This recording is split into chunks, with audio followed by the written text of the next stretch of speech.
Mon Seigneur et mon Dieu, je crois de tout mon cœur que tu es ici, que tu me vois, que tu m'entends. Je t'adore, à genoux devant toi. Je te demande le pardon de mes péchés et ton aide pour faire de mon mieux ce moment de prière. Marie, ma mère immaculée, Saint Joseph, mon ange gardien, intercédez pour moi. Au chapitre 6 de Saint Jean, nous avons au début le récit d'un miracle de la multiplication des pains et des poissons. Et pour un juif, voir un prophète, Jésus en l'occurrence, donner à manger à des milliers de personnes dans le désert, eh bien c'est un signe qui ne trompe pas.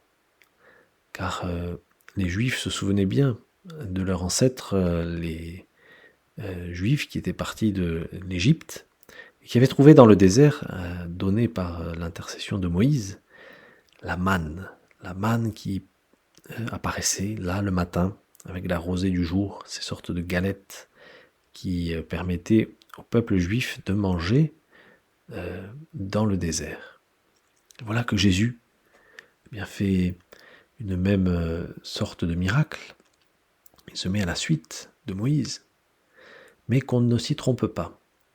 Jésus, ensuite, explique que ce qu'il fait va au-delà de ce que fait Moïse. Car il dit que c'est lui-même le pain. C'est lui le pain de vie.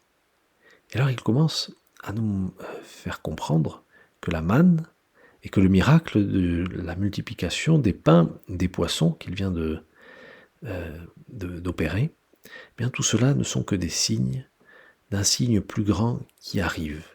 Et ce signe, nous le savons, c'est l'Eucharistie. Car Jésus, à cette occasion, à ce moment-là, parle de lui comme du pain de vie. Il dit que pour avoir la vie éternelle, pour avoir part à une vie divine, il faut le manger. Amen, amen, je vous le dis, si vous ne mangez pas la chair du Fils de l'homme, et si vous ne buvez pas son sang, vous n'avez pas la vie en vous. Voilà donc les paroles très réalistes du Seigneur.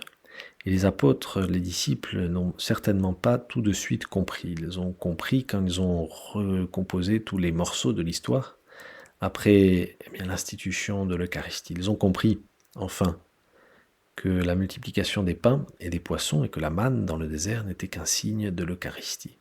Et que Jésus n'est pas un simple prophète, mais il est justement le Messie annoncé par les prophètes, le Messie annoncé par Moïse.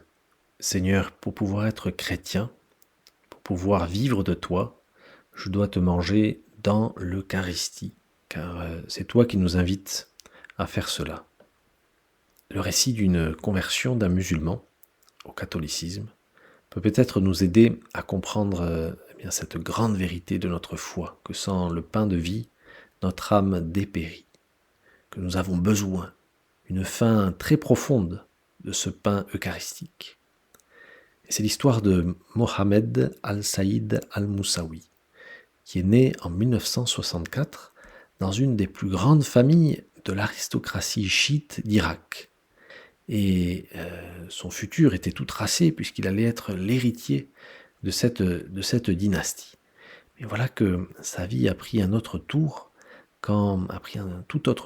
quand, au moment de son service militaire, il a rencontré pour la première fois un chrétien. Et en commençant la conversation avec lui, il souhaite le convertir à l'islam. Et il demande à ce Massoud, est-ce que vous avez comme nous un livre ? Car nous avons la vérité dans ce livre, enseigne Mohamed à Massoud. Et Massoud ne se démonte pas. Il lui parle de la Bible. La Bible qui est la parole vivante de Dieu. Alors Mohamed est un peu bousculé dans ses convictions, puisqu'il pensait que seuls les musulmans avaient un livre qui faisait autorité. Alors à partir de là, sa curiosité est un peu mise en éveil, même s'il ne l'avoue pas tout de suite. Et il demande à Massoud de lui prêter une Bible pour qu'il puisse la lire. Massoud le fait patienter un petit peu, en lui disant de réfléchir à sa propre religion et de lire le Coran avec un petit esprit critique. Et alors, effectivement, Mohamed essaye de lire bien le Coran en se demandant si ce qui est là est cohérent. Et il doute de sa propre foi. Et un jour, il a un rêve tout étrange. Mohamed, dans son rêve, se trouve au bord d'un ruisseau, et de l'autre côté se tient un personnage d'une 40aine d'années, d'une grande beauté et regard d'une douceur infinie. Une force mystérieuse attire le jeune musulman vers cet homme, et le voilà suspendu dans les airs. Vous savez, dans les rêves, il n'y a pas trop de logique, et on peut voler. Et là, il était comme en lévitation au-dessus du ruisseau. Il voit la personne qui est de l'autre côté qui lui dit « Pour franchir le ruisseau, il faut que tu manges le pain de vie. » Alors Mohamed est bien sceptique quand il se réveille, même s'il est plutôt très content, parce que c'est la première fois qu'il se souvient d'un de ses rêves, dit-il. Et c'est ce même jour que son ami Massoud revient vers lui de permission avec le livre promis, la Bible. Et il lui propose de commencer par Saint Matthieu, car selon Massoud, c'était l'évangile le plus approprié pour son ami Mohamed. Et comme Mohamed était encore un peu sur la défensive, par simple esprit de contradiction, dit-il, j'ai pris l'évangile de Saint Jean. Et commence donc à lire le fameux prologue de Saint Jean, le choix des disciples, l'épisode de la Samaritaine, et il arrive au chapitre 6. Et quelle n'est pas sa surprise quand il lit cette phrase que nous venons de lire au début de cette méditation, cette phrase de Jésus. « Moi, je suis le pain de la vie. Je suis le pain vivant qui est descendu du ciel. Si quelqu'un mange de ce pain, il vivra éternellement. » Et un peu plus loin, je vous le dis, si vous ne mangez pas la chair du Fils de l'homme, si vous ne buvez pas son sang, vous n'avez pas la vie en vous. Alors Mohamed, à ce moment-là, se convertit instantanément. Il comprend que le rêve qu'il a eu dans son sommeil est une révélation et que ce rêve est en relation directe avec le livre qu'il vient de lire et que ce pain de vie qu'il a vu dans son rêve, cette invitation à s'en nourrir, eh bien c'est l'Évangile, c'est Jésus-Christ et que c'est l'Église. Il se passe alors, dit-il, quelque chose en moi d'extraordinaire, comme une déflagration violente qui emporte tout sur son passage, accompagnée d'une sensation de bien-être et de chaleur, comme si tout à coup, une lumière éclatante éclairait ma vie d'une façon entièrement nouvelle et lui donnait tout son sens. C'est décidé à partir de ce moment-là, Mohamed deviendra chrétien. Il commence donc à chercher des prêtres qui puissent le baptiser et lui donner la première communion.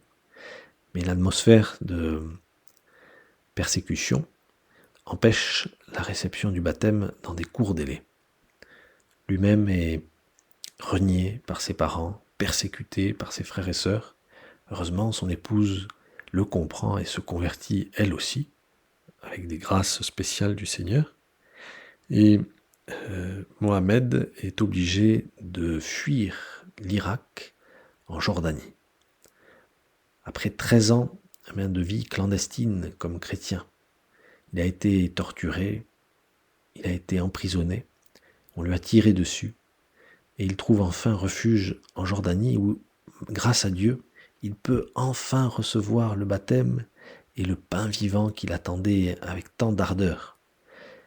Et Mohamed devient Joseph. C'est Joseph Fadel, dont tu as peut-être entendu parler, qui ensuite a poursuivi son voyage en France, où il s'est installé.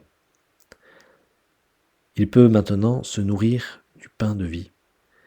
Et nous qui sommes peut-être un peu plus habitués à recevoir l'Eucharistie, nous devons nous demander comment est-ce que je reçois l'Eucharistie ? Est-ce que je me rends compte que j'ai des frères chrétiens comme ce Mohamed devenu Joseph, qui ont attendu 13 ans de leur vie pour pouvoir recevoir enfin le pain eucharistique. Nous nourrir du Seigneur et demeurer en lui à travers la communion eucharistique, nous dit le pape François, si nous le faisons avec foi, transforme notre vie. la transforme en un don à Dieu et à nos frères. Le ciel commence précisément dans cette communion avec Jésus.